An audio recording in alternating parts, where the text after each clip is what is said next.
Well, friends, the Schiff Show continues in Washington. We want to give you another update on this sad sack performance that's going on in Washington right now with these impeachment hearings. We are on Thursday now, and we've got more witnesses, quote unquote, that are going to be questioned and speaking today. We've seen over the last 2 days, several have been brought forth, and despite the claims of the national press, most of them anyhow, and their desire to jump the gun and report false headlines that they later have to retract, there still is no factual evidence to prove that President Trump committed any crimes. That's the bottom line that we need to take out of this. All the other stuff is just fluff. It doesn't matter how many disgruntled State Department employees they parade before the American people in this committee to have therapy sessions about why their feelings got hurt or why, because they were the smartest people on foreign affairs concerning Ukraine, that the president didn't do everything they suggested he do or follow their talking points or operate the way he wanted them to so that they could continue their relationship with all the people that they know in Ukraine. None of that is an impeachable offense. Yes, President Trump is unorthodox the way he governs. He certainly is different than previous presidents as far as giving foreign aid to other countries. I mean, this isn't just a Ukraine thing. Trump has been consistent about saying, I really don't want to give American money to anybody, but I understand we have to do some. So, that makes him far different, and thank God for that, because we finally have somebody who is trying to say, yeah, it's the American taxpayers' money. It should be spent wisely, not just thrown around like we're a drunken sailor in a bar buying drinks for strangers, We need to rein that in, and President Trump has been trying to do that. He's not perfect as a president. Obviously, he's not perfect as a human being, as none of us are. But what we are seeing is that he is attempting to work for the American people. Remember, this guy's a billionaire. He's not in it for the money. He's not going to enrich himself through the presidency, not unlike the Obamas have done, and the Clintons certainly did. They both came into office claiming to be paupers, and now both families are worth hundreds of millions of dollars. Duh. Guess it's a good racket if you can get it. But they aren't alone in this, of course. We see the same thing in Congress. You see these people come into office. They make like $175,000 a year, I think it is, for their salaries. And after they've been there for 10 years, suddenly they're worth $50 million. Well, you know what's going on. They're getting money from other places, and they're being bribed, and they're being controlled by lobbyists and other special interests. And that's exactly what needs to be rooted out in our country.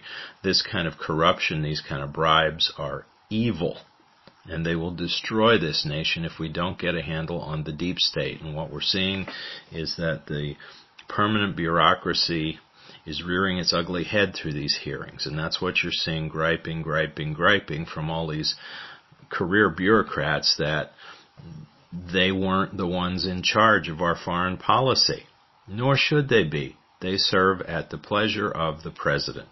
And if the president wants to fire somebody, move somebody, disregard somebody's advice, that's his prerogative as the president. I don't say this just for President Trump. For good or for bad, that's a constitutional authority given to any elected president. The Democrats don't like this, their lobbyist friends don't like this, and certainly the bureaucrats in Washington don't like this. That's a big part of this whole circus that we're watching. Now, if you paid any attention to what's going on, and I realize their ratings are in the toilet because the American people are bored with this nonsense, and Schiff would like people to think he's like the second coming of Clarence Darrow or something, and he's really a second-rate hack as far as a prosecutor goes. I mean, yesterday was a classic example of this. He got the ambassador to the EU, the European Union, Sondland, there as his witness, and he got him to say something to the effect that, yes, he believed there was a quid pro quo, And then, of course, Schiff called for a bathroom break in the hearings, ran right outside to the eagerly awaiting press cameras and said, "We got it. We've got the damning evidence against Trump. He has committed a quid pro quo. Ambassador Sondland said so." Well, all the mainstream channels went nuts with this, thinking, "Oh, this is it. It's all over." Well, they went back in, continued the hearings, and even under the questioning of the Democrats' own attorney, Sondland admitted that he directly asked President Trump, "What do you want the Ukrainians to do?" And Sondland reported that President Trump's response was, "I don't want anything from Ukraine.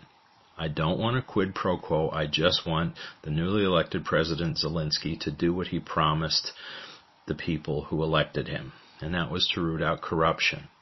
So this star witness that Schiff was bragging to the press had condemned the president, completely reversed Schiff's narrative.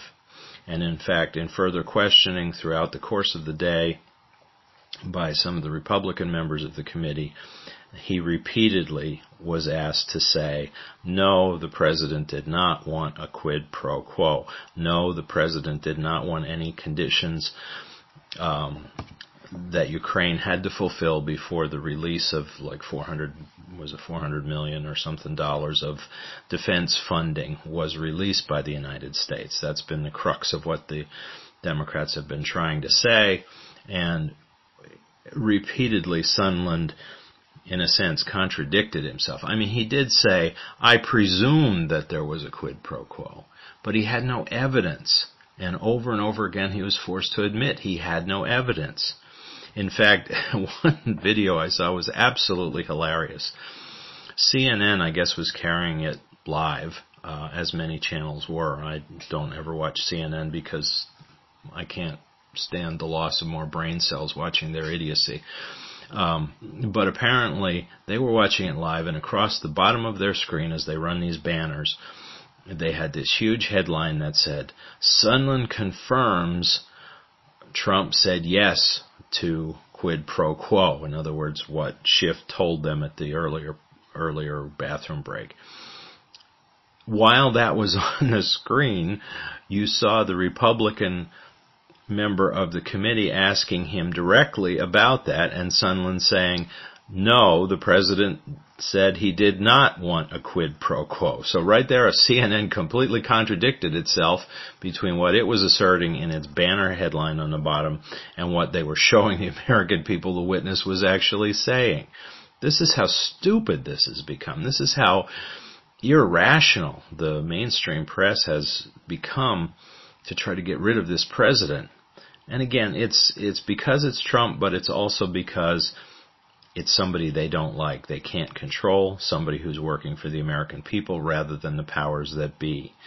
Anybody who doesn't think that there is a direct connection between the establishment politicians in Washington, and there are some in both parties, but majority of which certainly are in the Democrat Party right now, the deep state or the career bureaucrats that are working in Washington to maintain their power, prestige, and bucks at our expense, and the national media. Anybody who doesn't think that they're all intertwined in this cabal is naive, because they all do work together.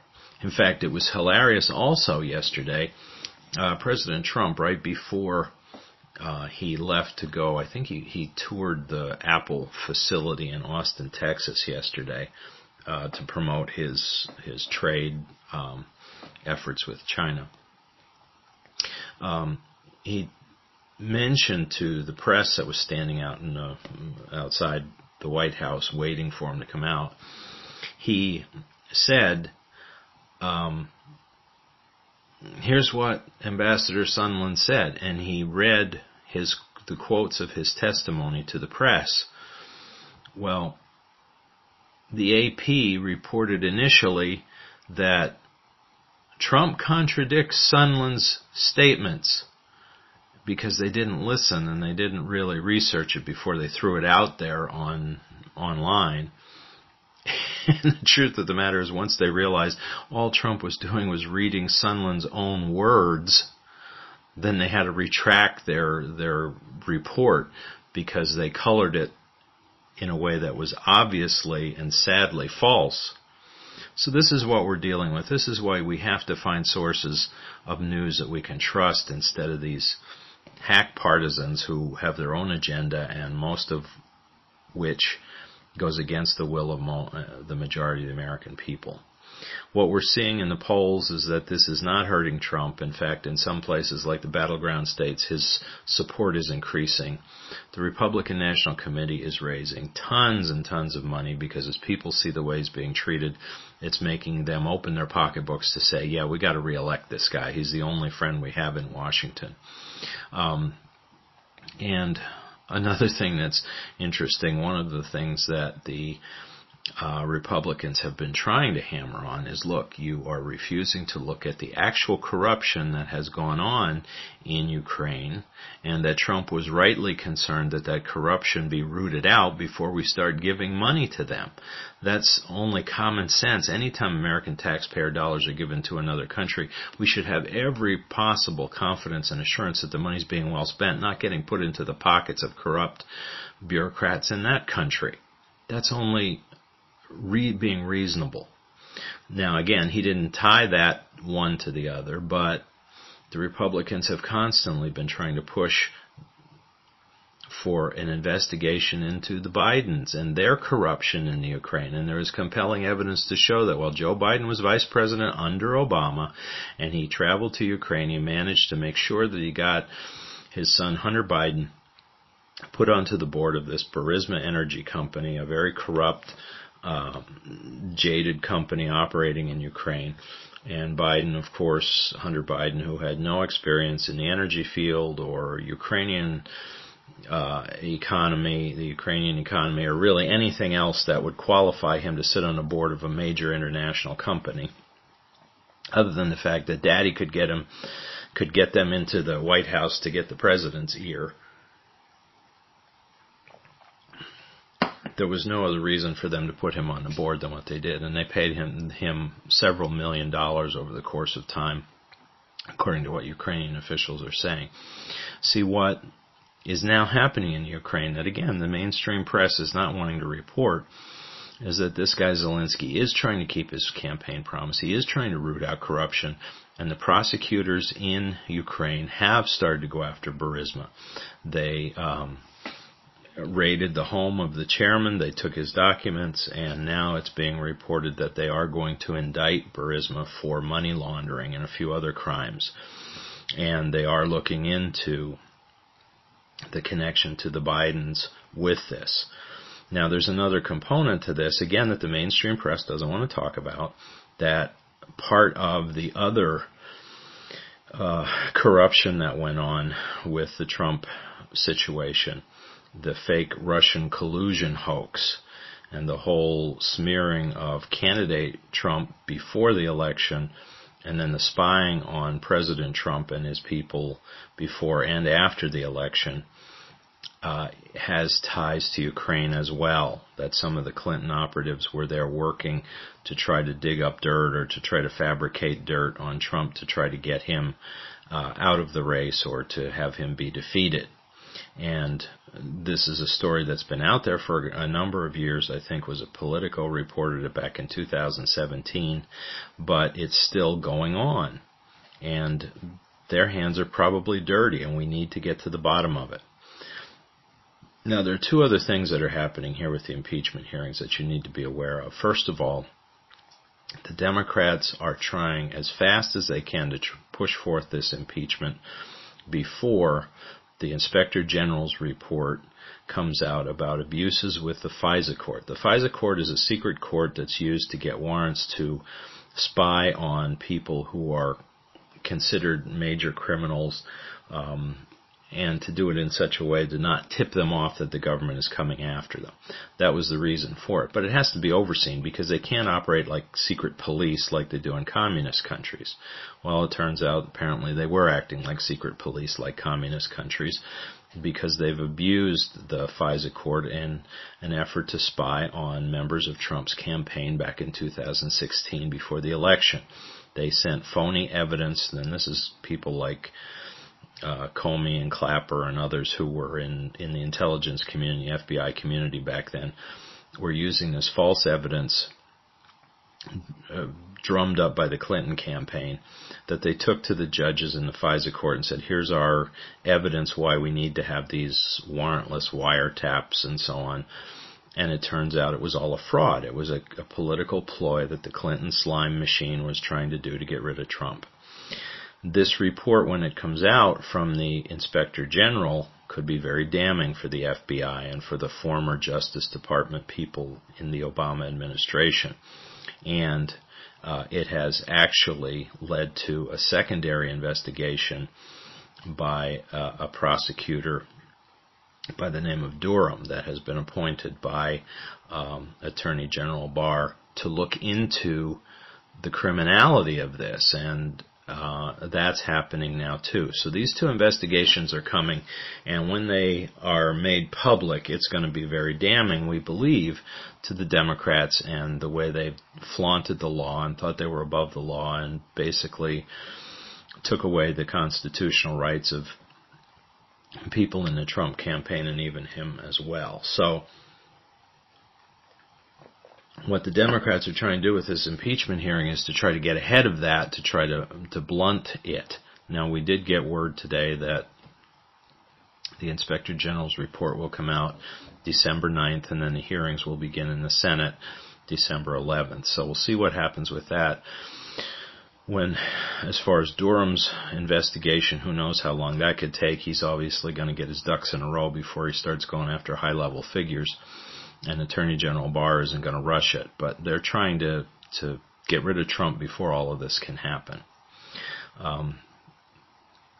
So what we're seeing is these witnesses, one after another, is being paraded out. We had yesterday Lieutenant Colonel, or 2 days ago, Lieutenant Colonel Vindman was there, who really couldn't offer any direct proof that Trump committed any crimes. And, you know, this is nonsense because Schiff keeps changing the charges. So first it's a quid pro quo, then it's extortion, then it's bribery, then it's obstruction of justice. And, you know, like I said in my previous video, after all these things fail and the American people don't believe them anymore, they'll start accusing Trump of drowning puppies in a bathtub somewhere. You know, this is how silly and desperate they're becoming because their schemes and plans are all unraveling. Nancy Pelosi's in the middle of this. There are some reports out there that her son is tied into Ukraine and making money from companies he's involved with, so she's probably trying to shield him. There are some other reports out there that a few others in Washington are tied into the corruption in Ukraine, like John Kerry, like Mitt Romney's son. I don't know all the details on that. You'll have to research some of that. But there could be a lot of heads roll when this is all said and done if we get the truth out there, and we need to get that truth out there. That's why Schiff absolutely refuses to allow the Republicans to call their own witnesses. All the witnesses we're seeing are the ones that Schiff is allowing to be there, not that he's been forced to because the Republicans have equal rights in this. They don't in this investigation. This is the Schiff Show. He's a little tyrant who wants to run this his own way. He's doing what Nancy Pelosi tells him to do. And as I said in my previous video, this is nothing more than radical California Democrats trying to reshape this country to match their own vision of reality, and the voters be damned. That's exactly what's happening here, and it must be stopped, and we're the only ones who can do that. You have to keep watching this at least to the point of knowing how your own representative is voting. If you have a Democrat representative who voted for this show, and if they try to draft articles of impeachment, if they vote for those articles, then you need to reward them with dumping them from office in 2020. I don't care if the Republicans run a dead cat. Anybody would be better than these corrupt, or cowardly Democrat politicians who are ruining this nation. And we need to take a stand against that. This is all about the truth. This isn't about favoring President Trump over other people. This is about wanting a nation that is honest, that has people working for it who are law-abiding and respect the Constitution, respect the voters and the rights that we all have as Americans, who don't think that they're smarter than everybody else, who don't think that they are above the law. The only people who can hold them accountable is we the people, and we have to do that. That's what's at stake here, and this impeachment show, I'm sure, will go on for a while. They'll try to drag it out, even though the American people are so sick and tired of it already. We have to continue to fight for what's right and what's true, and we need to stand in opposition to the nonsense that's coming out in the national press. Remember, people's assumptions, people's feelings, people's perceptions, people's opinions don't matter one hill of beans in a court of law. Only facts matter. And so far, there is no witness that has appeared that can offer substantiated facts that President Trump has committed any crimes whatsoever. That's the bottom line. And that's what we need to keep looking for. If he were guilty of committing high crimes and misdemeanors, then by all means, let's get rid of him. But if this is just the Democrats still cranky that Madam Hillary wasn't coronated queen in 2016, then that needs to be stopped once and for all. We have an America that is based on the rights of the people to decide our own leaders, and if there's anybody who believes that that should be taken away from us or diluted in any corrupt fashion, then those people need to be removed from office, and if those people aren't in office, they need to be removed from their government jobs, and maybe some of them should be seen in orange jumpsuits picking up trash along the highways for the rest of their lives for their crimes against the American people. So that's my take on it. There's more than I can say, I'm sure, and we'll get it. Maybe there'll be more parts to this reporting. I don't know. We'll see how the rest of this show goes. But the bottom line at this point is nothing that Adam Schiff has presented to the American people has any weight of evidence against the president whatsoever. So I thank you for listening to this. Please subscribe to this channel. Maybe this channel will morph into another one at this point. We'll see.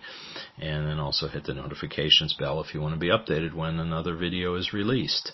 So again, I thank you, and stay engaged, and don't fret, because we still have the power in this country, we the people.